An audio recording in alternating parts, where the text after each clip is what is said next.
நம் ஆண்டவர் இயேசு கிறிஸ்துவின் நாமத்தினால் மகிழ்ச்சியும் சமாதானமும் நம் அனைவரோடும் இருப்பதாக. 1 யோவான் 5:1-4 முடிய.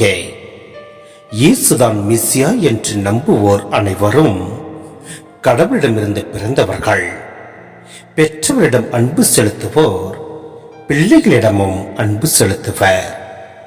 நாம் கடவுள் மீது அன்பு கொண்டு அவர் கட்டளைகளை கடைபிடிக்கும் போது கடவுளின் பிள்ளைகள் மீதும் அன்பு கொள்கிறோம் என்பது நமக்கு தெரிய வரும்.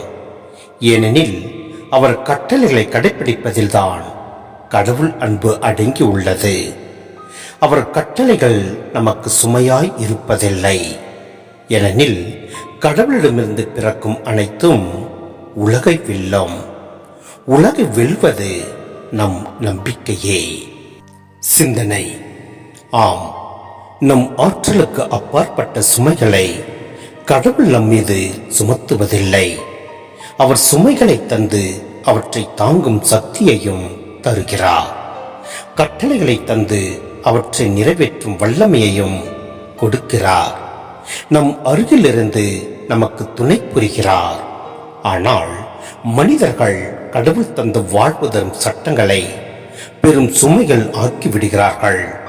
அச்சட்டங்களை அதிகரித்து விரித்து திரித்து அர்த்தமில்லாத தேவையில்லாத கடைபிடிக்க முடியாத விதிமுறைகளை ஏற்படுத்தி அவற்றை எளிய மக்கள் மீது திணித்து விடுகிறார்கள்.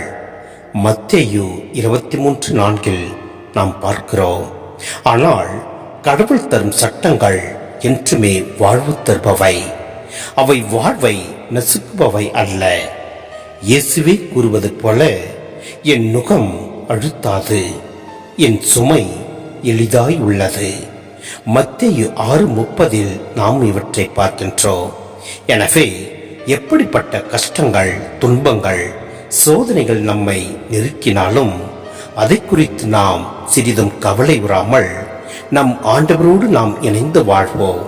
அவரது திட்டத்தை நாம் செயல்படுத்த முயல்வோம். எல்லாம் வல்ல இறைவன் நம்மை நிறைவாய் ஆசீர்வதிப்பார். ஆமென்.